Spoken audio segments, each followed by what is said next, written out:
성경은 모두가 다 사람의 이야기들로 가득 채워져 있습니다. 성경이 하나님의 말씀이라고 우리가 알고 성경을 펼치지만 성경은 처음부터 마지막까지 사람들의 이야기로 가득 채워 있습니다. 그래서 교회를 알지 못하는 사람들이 성경을 하나님의 말씀으로 생각하고 열어도 그곳에서 사람의 이야기 또 사람의 삶에 대한 기록들 이외에 찾아보기가 쉽지 않습니다. 성경은 처음부터 마지막까지 사람들의 이야기들이 연결되어 있고 채워져 있습니다. 그러나 성경을 조금 더 자세히 살펴보면 그 사람들의 이야기 뒤에 하나님의 이야기가 있습니다. 그래서 어떤 사람을 보든지 혹은 어떤 상황을 보든지 성경을 조금 깨닫고 나서 보게 되면 그 상황과 사람이 주인이 아니라 바로 하나님이 그 모든 상황의 주인이라 하는 것을 알 수가 있습니다. 그래서 성경을 보면 사람들의 이야기로 가득 채워져 있지만은 또 한편으로는 하나님의 이야기를 성경 누구를 통해서도 어떤 상황을 통해서도 볼 수가 있는 말씀입니다. 사실 우리가 성경 처음 시작을 보면 사람이 어떻게 이 세상에 존재하게 되었는가, 사람의 시작으로부터 성경이 시작이 되고 그 다음 마지막에 보면 이 세상의 인류의 역사가 끝나고 새로운 세상 하나님의 나라가 열려지는 것으로 성경이 마무리가 되어집니다. 그러니까 성경 전체는 사람의 이야기의 출발과 이 세상의 마침으로 하나의 이야기로 우리에게 주어져 있습니다. 이 세상에 어떤 이야기라도 인류 역사의 시작과 마지막을 하나도 빠짐없이 명쾌하게 이렇게 보여주는 것은 성경밖에 없습니다. 그런데 성경의 사람의 이야기를 다시 보면 다 하나님이 사람의 역사 뒤에서 어떻게 일하셨는가를 알 수 있습니다. 그렇다고 하면 오늘 이 말씀을 통해서 사람의 이야기, 그리고 하나님의 이야기, 그리고 사람과 하나님의 이야기가 어떻게 연결되어 있는가, 이 말씀을 여러분과 함께 나누면서 하나님이 우리에게 주신 은혜를 함께 받았으면 합니다. 첫째로, 성경 속의 인간의 이야기는 다 인간이 죄인이라는 사실을 보여주는 이야기들입니다. 성경의 사람의 이야기는 사람의 성공과 실패나 혹은 이 세상 인류 문화나 다양한 삶의 형태를 이야기하기 위해서 기록되어 우리에게 주신 것이 아니라 어느 시대 살든 또 어떻게 살든 우리 인생은 하나의 모습을 가지고 있는데 그것이 바로 사람은 다 죄인이라 하는 사실을 보여주고 있습니다.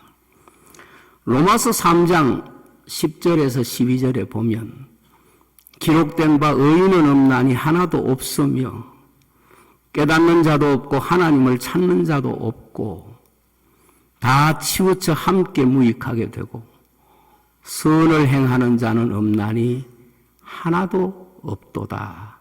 그렇게 말씀하고 있습니다.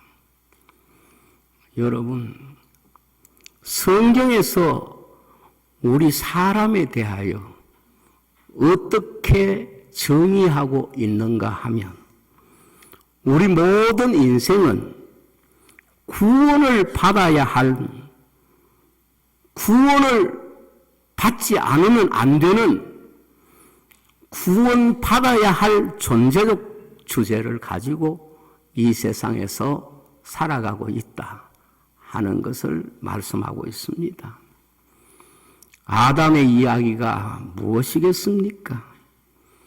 가인의 이야기가 무엇이겠습니까? 노아 시대 사람들의 이야기가 무엇이겠습니까? 그리고 종말 사람들의 여러 가지 삶의 모습이 무엇이겠습니까? 다 성경의 관점에서 보면 구원받아야 할 모습, 구원받아야 할 존재, 구원을 받아야 하는 그런 신분을 가지고 이 세상에 존재하고 있다. 이것이 바로 성경이 우리 인생을 정의하고 있는 가장 중요한 주제라고 말할 수 있습니다. 다윗의 이야기, 솔로몬의 이야기, 왕들의 이야기, 이 세상에서 성공했든 실패했든 신분이 낮건 혹은 높든 천하건 귀하건 성경이 사람의 이야기를 기록하고 있는 가장 중요한 주제는 인간은 구원받아야 할 존재로 죄인으로서 이 세상에 존재하고 있다는 것을 보여주고 있는 것입니다. 하나님께서 제사장 혹은 선지자 이런 사람들을 하나님을 대신해서 우리 인생에게 세우신 목적도 무엇인고 하면 선지자는 인간의 죄를 지적하고 그리고 인간으로 하여금 그 죄의 영향력 아래 살지 않도록 말씀을 가르치고 제사장은 죄지은 인간이 어떻게 하면은 죄지은 인간으로서의 신분보다 죄를 벗은 인간이 될 수 있는가 하는 제도를 통해서 하나님이 주시는 메시지가 있는 것입니다. 십계명도 우리에게 뭘 가르쳐 주는고 하면 죄짓지 말라 이러한 의미보다는 십계명이 존재하는 중요한 의미는 우리는 모두 죄인이라는 것을 증거하는 증명하는 그런 율법이라는 것을 로마서에서 말씀하고 있는 것입니다. 예수님께서 인류 역사와 특별히 이스라엘 역사를 하나의 비유로 설명을 했어요. 그 비유가 뭔가 하면 악한 포도원 농부의 이야기입니다. 그 포도원을 짓고 그리고 포도원을 농부들에게 맡겼는데 그 농부들이 주인이 보낸 종들을 계속해서 때리고 그리고 그 주인이 보낸 종들에게 해를 끼친 것입니다. 그 말을 듣지 않는 겁니다. 그리고 마지막에 그 아들을 보냈는데 그 아들까지 죽였다. 그렇게 예수님이 말씀하시면서 이 이야기는 단순히 하나의 포도원 주인과 농부들의 관계를 설명하는 것이 아니라 예수님이 그 말씀하신 중요한 목적은 바로 이스라엘 백성들이 하나님께 대한 태도를 비유를 통해서 보여주시는 것입니다. 마태복음 21장 27절에 37절부터 보면은 이렇게 말합니다. 후에 자기 아들을 보내매 이르되 그들이 내 아들을 존대하리라 하였더니 농부들이 그 아들을 보고 서로 말하되 이는 상속자니 죽이고 그의 유산을 차지하자 하고 이에 잡아 포도원 밖으로 내쫓아 죽였느니라 그랬습니다. 주인이 계속해서 농부들에게 종들을 보내는 것은 계속해서 그들에게 죄를 뉘우치고 회개할 수 있는 기회를 주는 겁니다. 그리고 가장 마지막 그 아들을 죽인 것은 하나님이 마지막까지 회개할 기회를 주셨는데 그들이 그 하나님이 회개할 기회를 주신 것을 그들 스스로가 포기했다는 것이고, 죄 중에서 가장 무서운 죄가 뭐냐 하면 바로 그 비유를 통해서 보면 그 주인을 가장 노엽게 하고 용서받을 수 없는 죄를 지은 것이 뭔가 하면 지금까지는 용서해 줬지만 그 아들을 죽인 죄가 가장 무서운 죄고 그것이 바로 그들이 심판을 받아야 할 죄가 되었던 것입니다. 그렇습니다. 오늘 이 세상에 살아가는 모든 인간에게 가장 무서운 죄가 무엇입니까? 그것이 바로 그 아들을 거부하는 것입니다. 그 아들을 믿지 않는 것입니다. 그 아들을 십자가에 못 박은 것입니다. 이것이 바로 인간이 하나님 앞에 심판을 받게 되고 그리고 하나님의 구원의 은혜를 누리지 못하는 가장 무서운 죄가 되는 것입니다.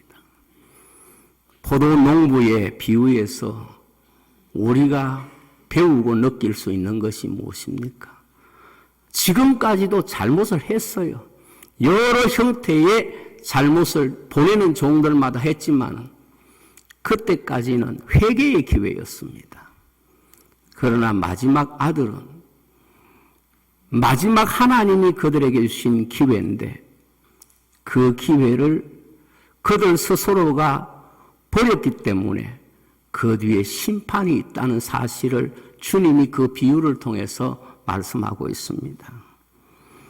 결국 주인이 악한 농부들을 심판하게 되었다. 그것이 그 이야기의 마지막입니다. 여러분, 우리 사람이 살아가면서 겪는 여러 가지 이유들이 있고 문제들이 있지만 하나님이 우리 삶에 요구하는 하나의 중요한 이유는 회개할 기회를 주시는 겁니다.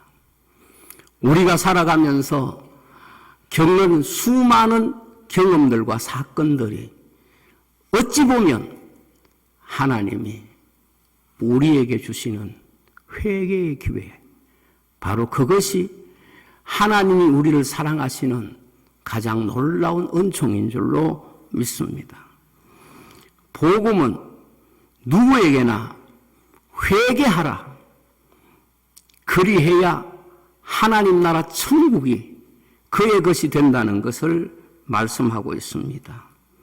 그런데 사람은 여러 가지 면으로 고집스럽고 완고합니다. 그래서 하나님이 주신 모든 기회가 회개하라고 주신 기회이기 때문에 실제로 보면 완고함이 이 죄를 짓는 가장 무서운 요소가 됩니다. 완고함이 무엇입니까? 완고함이란 회개하지 않는 것을 말합니다. 회개하지 않는 것, 그것이 바로 우리 인생이 가지는 완고함의 얼굴입니다. 히브리서 3장 13절에 보면 오직 오늘이라 일컫는 동안에 매일 피차 구원면하며 너희 중에 누구든지 죄의 유혹으로 완고하게 되지 않도록 하라. 15절에 보면 성경에 이르시되 오늘 너희가 그의 음성을 듣거든 경노하시게 하던 것 같이 너희 마음을 완고하게 하지 말라 그랬습니다. 그렇습니다. 인생이 하나님 앞에 가장 위대한 고백을 할 수 있는 고백의 내용이 무엇인고 하면 바로 나는 죄인입니다. 바로 그 고백입니다. 인간이 정말 자기를 발견한 사람만이 할 수 있는 고백이 내가 죄인이라는 사실을 깨닫는 것이고, 그러한 죄인임을 깨닫는 사람에게 하나님은 구원의 이야기를 시작하시는 것입니다. 모든 인생은 죄인임을 발견하는 그 순간 인간의 이야기에서 새로운 하나님의 구원의 이야기로, 사람의 이야기, 심판의 이야기에서 하나님의 이야기, 구원의 이야기를 자신의 세계 속에서 경험하게 되는 것입니다. 예수님은 회개가 없는 바리새인들보다는 회개하는 세리가 천국에 더 가깝다고 말씀을 하셨습니다. 설사 우리가 어렵게 산다고 하더라도 그것 때문에 우리의 회개를 가로막는다면, 우리가 착하게 사는 것 때문에 우리가 회개하지 못한다고 하면 그 인간의 행위적 의가 오히려 우리를 정죄하게 된다는 사실을 우리가 알아야 합니다. 베드로가, 다윗이, 그리고 이사야가 하나님 앞에서 깨달은 자신의 모습이 무엇이겠습니까? 내가 죄인이다 하는 것을 깨달은 것입니다. 저는 교회의 성도들이 다른 것은 다 서로가 다르게 살아갈 수 있다고 하더라도 정말 우리가 인생으로서 하나님 앞에 공통으로 같은 얼굴로 고백해야 될 신앙 고백이 있다면 내가 죄인입니다 하는 깊은 영적인 통찰이 필요하다고 믿습니다. 두 번째로, 성경 속에 있는 하나님의 이야기는 구원의 이야기입니다. 하나님의 이야기는 다 죄에서 인간을 구원하는 이야기들입니다. 선지자, 제사장, 이런 직분들을 사람 앞에 하나님이 세우신 것은 인간을 구원하시기 위해서 제도도 주시고 말씀도 주시고 그리고 신실한 주의 종들을 세우신 것입니다. 성경의 하나님의 이야기는 죄인된 인생을 구원하시는 이야기로 처음부터 마지막까지, 그래서 타락한 아담을 찾아오셔서 가죽옷을 입힌 게 어떤 의미입니까? 노아를 통하여 방주를 만든 것이 무엇입니까? 아브라함을 부르신 사건이 무엇입니까? 탕자의 이야기가 무엇입니까? 이런 양 이야기가 무엇입니까?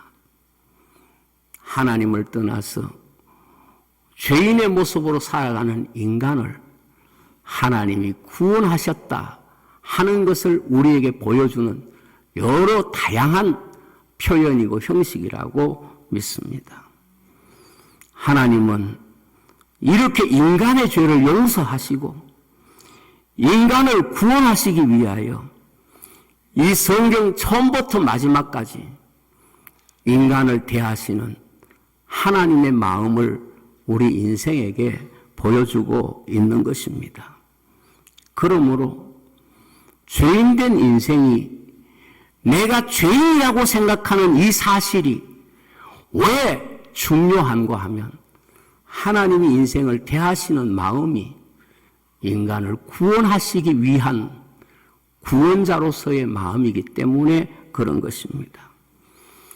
인간을 구원하시기 위하여 우리 인생에게 그 아들을 주신 그 하나님, 우리는 그 아들이 필요가 없다. 이것보다 하나님 앞에 무서운 죄가 없는 것입니다. 그래서 바리새인들은 도덕적으로는 뛰어난지 몰라도 하나님을 대적하는 집단이 되고 만 것입니다.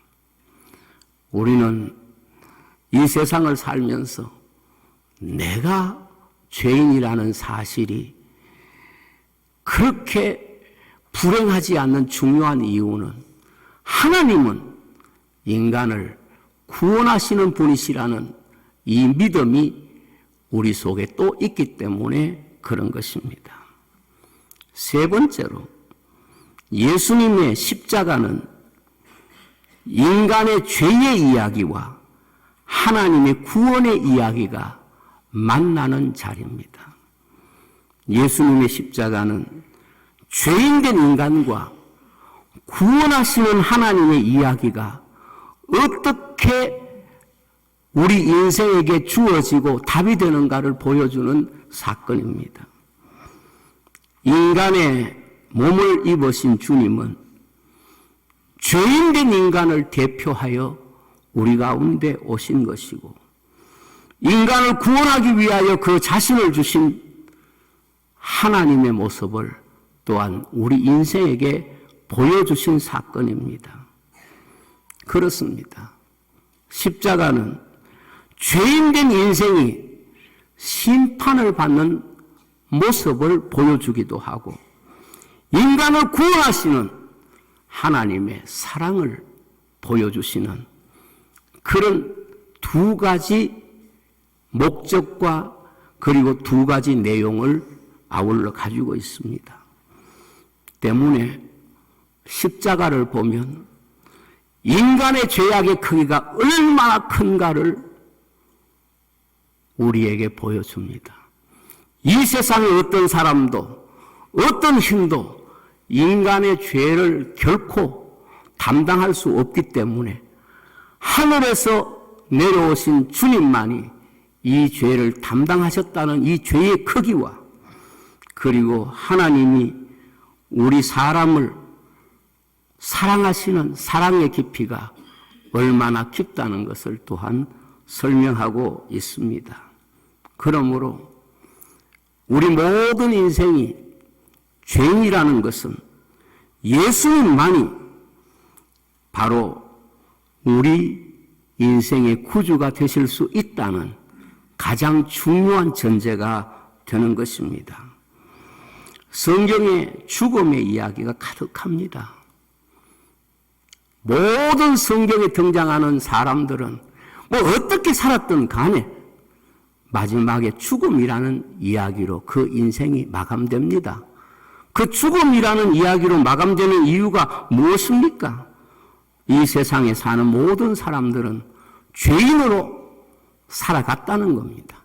어떻게 살든 그가 살아온 삶의 모든 여정은 하나로 말하면 죄인의 모습으로 살았다는 것을 죽음을 가지고 해석하는 것입니다. 히브리서 9장 27절에 보면 한 번 죽는 것은 사람에게 정하신 것이고 그 후에 심판이 있다고 그랬어요. 무슨 말입니까? 사람이 죽음과 심판은 누구에게도 피할 수 없는 가장 중요한 그런 하나님이 죄인에 대한 전제를 말씀하고 있습니다. 그렇습니다. 이 세상에 모든 사람이 죽는다는 것은 이 세상 모든 사람이 다 죄인이라는 증거입니다. 그런데 그 죽음을 이기신 죽음이 바로 십자가의 죽음입니다. 다른 죽음은 다 그 인생이 모든 것을 잃어버리는 죽음이지만은 십자가의 죽음, 그 죽음만이 죽음이 사람 생명을 이기지 못하는 죽음입니다. 십자가의 죽음만이 부활의 약속을 가지고 있습니다. 때문에 우리가 예수 믿고 십자가를 져야 되는 가장 중요한 이유는 십자가로 내가 죽어야 하나님의 부활의 약속이 주어진다는 것을 성경이 말씀하고 있습니다. 고린도전서 15장 17절에 보면 그리스도께서 다시 살아나신 일이 없으면 너희의 믿음도 헛되고 너희가 여전히 죄 가운데 있을 것이요, 그렇게 말씀했습니다. 그렇습니다. 우리가 십자가로 죽어야 되는 이유가 무엇인가 하면 십자가로 죽어야 되는 그 이유는 바로 십자가로 죽어야 부활의 소망과 약속이 주어지기 때문에 그렇습니다. 이 세상에 십자가가 없는 죽음은 죽음 그 자체가 심판이지만은 십자가로 죽는 죽음은 십자가로 나를 쳐서 죽는 죽음은 부활의 약속을 가지고 있는 죽음이라는 것을 말씀하고 있습니다. 그러므로 십자가는 죄악을 해석하는 주제고 부활은 구원을 해석하는 주제라는 것을 말씀하고 있습니다.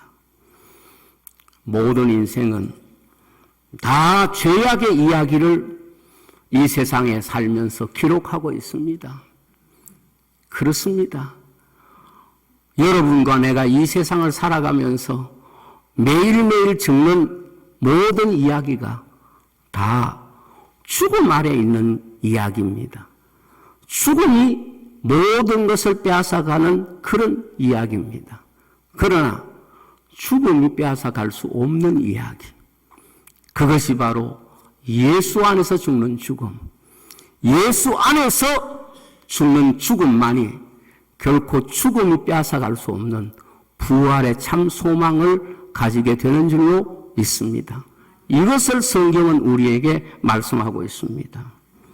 기독교는 잘 살고 성공하는 게 기독교 복음의 주제는 아닙니다. 잘 살고 성공하는 것, 물론 성경이 우리에게 가르치고 있는 거지만 그것은 부분적인 부분이고 그것은 개인적인 문제입니다. 성경의 모든 사람이 다 잘 살거나 이 세상의 모든 사람들이 성공하거나 그럴 수는 없습니다. 성경이 말씀하고 있는 대로 다 부분적인 것입니다. 그런 것이 기독교의 복음일 수가 없습니다.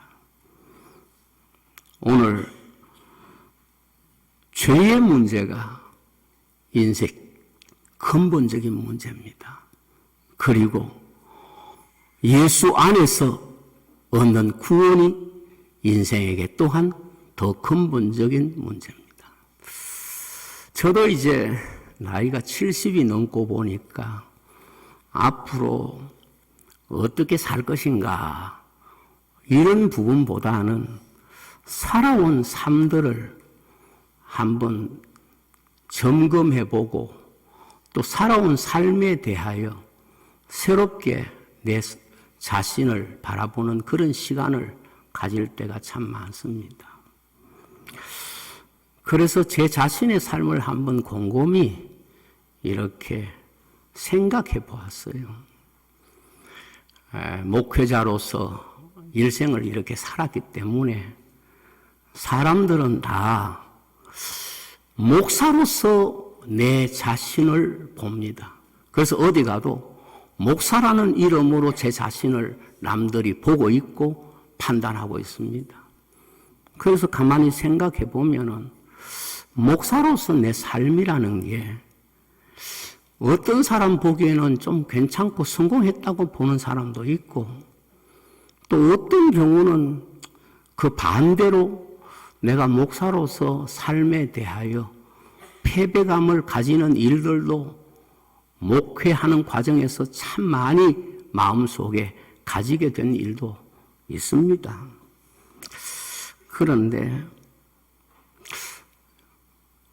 제가 요즘 계속해서 제 자신을 보면서 내 자신의 진짜 실체라고 생각하는 모습이 뭔가 하면 성공한 인생도 실패한 인생도 그런 것이 아니라 이건 설교학적 표현이 아니라 제가 제 마음속에 깊이 내 자신을 보고 내 자신이 누구인가 그것을 하나로 정의하라고 하면 나는 죄인이다. 그것이 가장 저를 표현하는 정직하고 진실한 표현 같아요. 살아온 모든 날들 보면 사람 보기에 잘 살고 사람 보기에 못 살고 하는 이런 기준들은 적용할 수 있지 뭐라도 하나님 앞에 내 자신의 삶을 가만히 살펴보면 내가 죄인입니다. 그것 이외에 하나님 앞에 내가 고백할 수 있는 게 없다는 것을 느낍니다. 그런데 또 다른 하나, 내 자신의 모습이 죄인이라는 것과 또 다른 하나, 내 자신이 가지고 있는 내 자신의 모습이 뭔고 하면 죄인된 나를 하나님이 구원하셨다 하는 또 다른 나를 보게 됩니다. 그래서 죄인으로서 내 모습은 뭐 내가 선하게 살았든 혹은 그렇지 못하게 살았든 하나님 앞에서는 다 죄의 영향력 아래에 있는 것이고 죄에 물들고 죄에 오염되어 있지만은 그러나 하나님이 나를 예수님을 통해서 그 죄에서 구원하신 이야기가 내 이야기다. 이것이 또 다른 나입니다.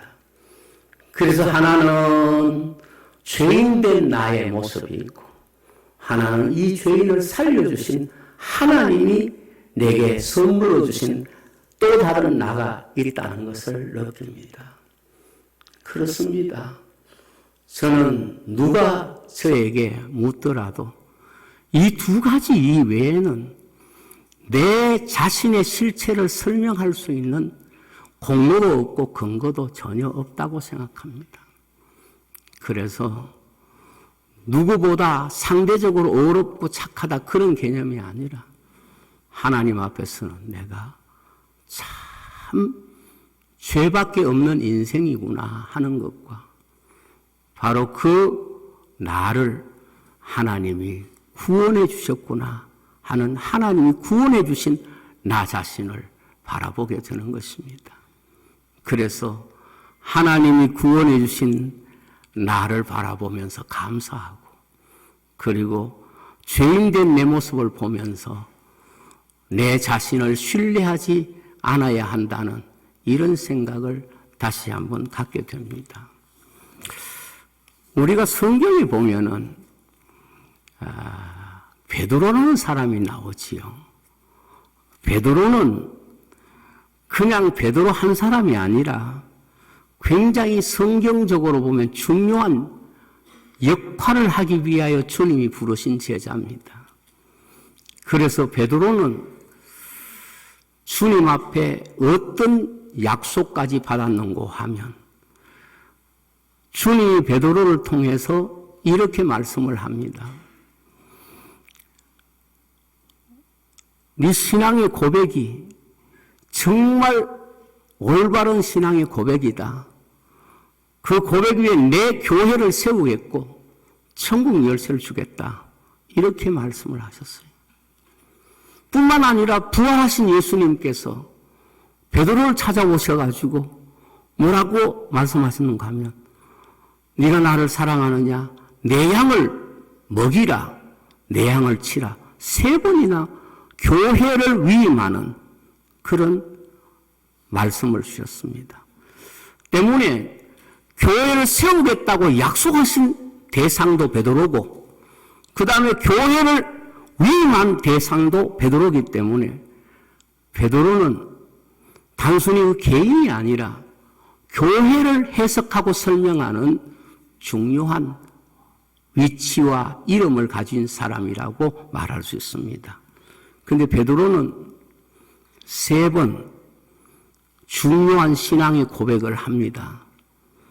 베드로가 3번 신앙의 고백을 한 것은 저는 오늘 하나님의 교회가 고백해야 되는 신앙의 고백이라고 분명히 믿습니다. 베드로의 첫 번째 신앙 고백이 무엇입니까? 그가 예수님을 처음 만났을 때에 예수님을 처음 하나님의 아들로 그 마음속에 믿어졌을 때 고백했던 첫 번째 신앙 고백이 나는 죄인입니다 하는 고백입니다.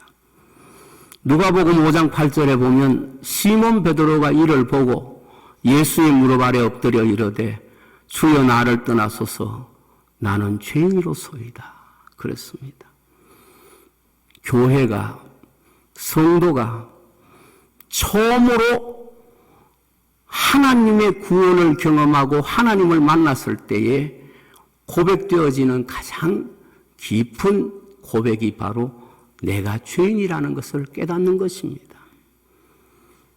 내가 죄인이라고 깨닫는 것은 내가 누구인가 하는 것을 비로소 하나님이 보여주시는 나를 보게 되었다는 것이고 나를 향한 신앙의 고백이라고 볼 수 있습니다. 두 번째로 주는 그리스도시요 하나님의 아들입니다. 이게 베드로의 두 번째 신앙 고백인데 이 고백은 바로 마태복음 16장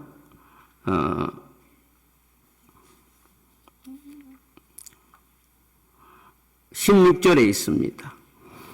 시몬 베드로가 대답하여 이르되 주는 그리스도시요 살아계신 하나님의 아들입니다. 그랬습니다. 그러니까 주님이 이 신앙 고백을 받으시고 얼마나 기뻐하셨던지 다른 사람들은 뭐 여러 가지 이야기들을 했지만은 주님은 그 모든 다른 제자들의 고백들을 다 무시하고 이 베드로의 신앙 고백을 받으시고 주님의 교회를 세우겠다. 천국의 열쇠를 주시겠다고 말했습니다. 이 신앙 고백은 누구를 향한 신앙 고백인가 하면 예수님을 향한 신앙 고백입니다. 내가 죄인입니다 하는 것은 나를 향한 신앙 고백이고 주님을 향한 신앙 고백은 주는 그리스도시요 살아계신 하나님의 아들입니다 하는 고백입니다. 교회나 성도는 이 신앙 고백이 반드시 있어야 됩니다. 예수님이 나의 구주고 하나님의 아들이라는 이 신앙 고백이 반드시 그 믿음 속에 고백이 있어야 됩니다. 그 다음 세 번째 베드로의 신앙 고백은 핍박하는 사람들, 세상 사람들 앞에서 한 고백인데 사도행전 3장 6절입니다. 베드로가 이르되 은과 금은 내게 없거니와 내게 있는 이것을 너에게 주노니 나사렛 예수 이름으로 일어나 걸어라. 또 바울도 그런 말을 했죠. 주 예수를 믿어라. 그리하면 너와 내 집이 구원을 얻으리라. 그랬습니다. 이것은 무슨 신앙 고백인가 하면 우리 믿는 사람이 신앙을 가진 사람이 세상을 향해서 우리가 예수 그리스도를 믿고 있다는 사실을 증명하고 고백하는 신앙 고백입니다.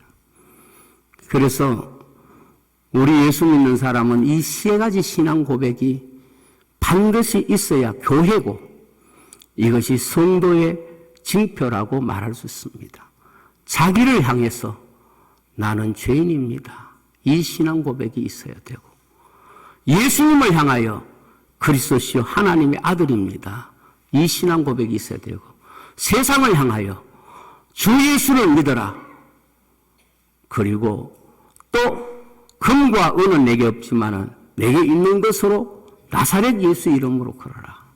세상에 우리의 믿음을 선포하고 증거해야 되는 이 믿음이 있어야 되는 것입니다. 그래서 성경에 우리가 사람 앞에 예수님을 시인하면 하나님 앞에서도 우리를 주님이 시인하실 것이고 우리가 사람 앞에 부끄러워하고 시인하지 못하면 하나님과 천사들 앞에서 주님이 나를 모른 척할 것이라고 말씀을 하셨습니다. 기독교 신앙 고백은 이 세 가지면 저는 충분하다고 믿습니다. 그런데 여러분 살아보니까 어떻습니까? 내가 죄인입니다 하는 사람 만나기 쉬워요, 어려워요? 참 만나기 어렵습니다. 특별히 이 종말의 시대는 거역하고 완고해서 자녀도 부모도 부부도 내가 죄인이라는 인식을 하지 못하기 때문에 나를 구원하시는 치료하시는 하나님의 은혜와 사랑을 경험하지 못하게 되고 그리고 우리가 세상에 나가서 내가 믿는 하나님을 당당하게 담대하게 선포하지 못하는 것입니다. 그런데 예수님께서 베드로의 신앙 고백을 받으시고 굉장히 기뻐하시면서 이렇게 말씀했습니다. 마태복음 16장 17절 다 붙어있는 말씀인데 예수께서 대답하여 이르시되 바요나 시몬아 내가 복이 있도다. 이를 내게 알게 하니는 무엇이 아니요? 혈육이 아니요 하늘에 계신 내 아버지라 그랬어요. 혈육이 아니요 하늘에 계신 아버지. 그러니까 베드로가 신앙 고백을 했을 때에 이 신앙 고백은 주님께서 구원하시려고 부르신 자들만이 할 수 있는 하나님의 택하신 백성이 할 수 있는 신앙 고백이라 그 뜻입니다. 그런데 바로 그 뒤에 같은 장 16장 23절에 보면 이렇게 말합니다. 예수께서 돌이키시며 이르시되 사탄아 내 뒤로 물러가라. 너는 나를 넘어지게 하는 자로다. 내가 하나님의 일을 생각하지 않고 도리어 사람의 일을 생각하는도다. 그랬습니다. 자, 여러분 같은 자리에서 예수님께서 한 사람에게 이렇게 전혀 다른 말씀을 하셨어요. 그 다른 말씀을 하게 된 이유가 뭘까요? 그 다른 말씀을 하게 된 그 주님의 이유가 어디 있을까요? 하나는 아버지가 네게 그 말을 했다 했고, 하나는 사람이 말하게 하고 사탄이 지금 그렇게 말하게 한다 했는데 바로 그 다음 절에 주님이 아주 분명하게 말씀합니다. 그 다음 절에 24절, 23절 뒤에 24절에 예수께서 제자들에게 이르시되 누구든지 나를 따라오려거든 자기를 부인하고 자기 십자가를 지고 나를 따를 것이다. 이게 답이에요. 다시 말하면 십자가 없는 교회는, 십자가 지지 않는 성도는 하나님 나라의 백성으로 사는 게 아니라는 거고, 하나님의 음성을 듣는 사람이 아니라 사람의 소리를 듣고 사탄의 소리를 듣는다. 이게 바로 이어서 주님이 사탄아 물러가라 하고 주신 말씀, 바로 그 말씀이 이 말씀인 것입니다. 그렇습니다. 오늘 우리가 이 세상을 살아가면서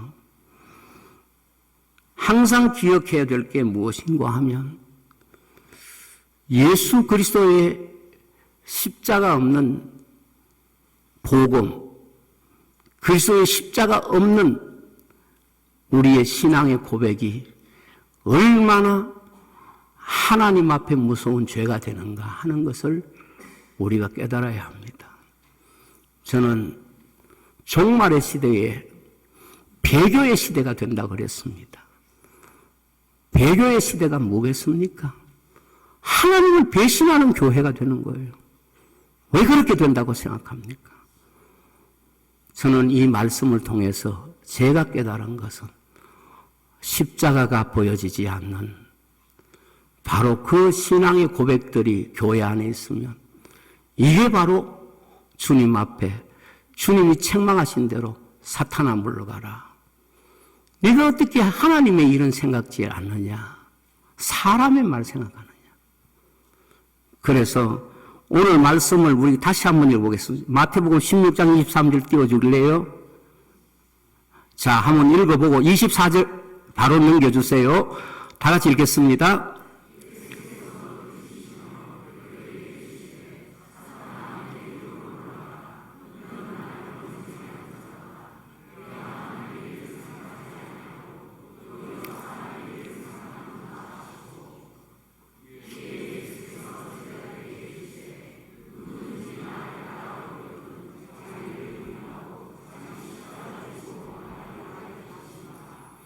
아무리 베드로가 주님에게 칭찬을 받았다고 하더라도 십자가 없는 예수님을 따라가려고 할 때 너는 나를 따라올 자격이 없다.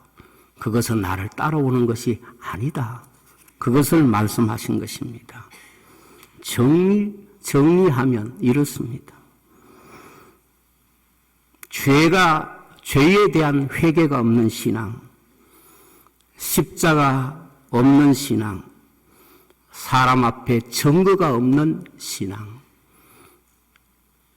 바로 이것이 지켜지지 않으면 교회가 얼마나 주님의 마음을 아프게 할까 하는 것입니다. 지금 광화문이나 서울 여러 광장에서 우리 한국교회가 절박한 상황 앞에서 함께 모여서 예배하고 지금 기도하고 있습니다. 여러분, 한국교회가 진정으로 가져야 할 가장 소중한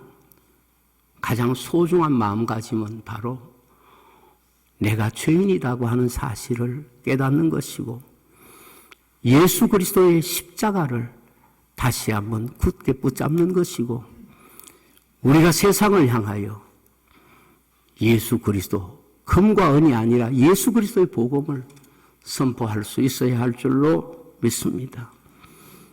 그래서 신앙인들이 가져야 되는 가장 중요한 이 세 가지 신앙의 고백을 여러분들이 매일매일 점검하고 매일매일 자신을 향하여 나는 죄인입니다. 주님을 향하여 주는 그리스도시요 하나님의 아들이십니다. 세상을 향하여 주 예수를 믿어라. 그리하면 너와 내 집이 구원 얻으리라. 이 신앙의 고백을 할 수 있기를 주의 이름으로 축복합니다. 기도하겠습니다. 아버지 하나님, 감사합니다. 우리가 얼마나 연약한 존재고 부족한 존재고 또한 하나님 앞에 설 수 없는 무능한 존재인가를 깨닫습니다. 그러나 하나님이 우리를 구원하셨고 하나님의 자녀가 되게 하신 것을 또한 믿습니다. 예수님의 십자가로 우리가 죄의 문제를 주님 앞에 내려놓게 하시고 예수님의 부활로 죽음이 해할 수 없는 새 생명을 누리게 하시니 감사합니다. 이제부터 우리도 세상을 향하여 베드로의 외침처럼 금과 은은 내게 없지만 내게 있는 것으로 너에게 준다. 이 나사렛 예수의 이름을 선포하는 신앙인들이 다 되게 해 주시옵소서. 예수님 이름으로 기도하옵나이다. 아멘.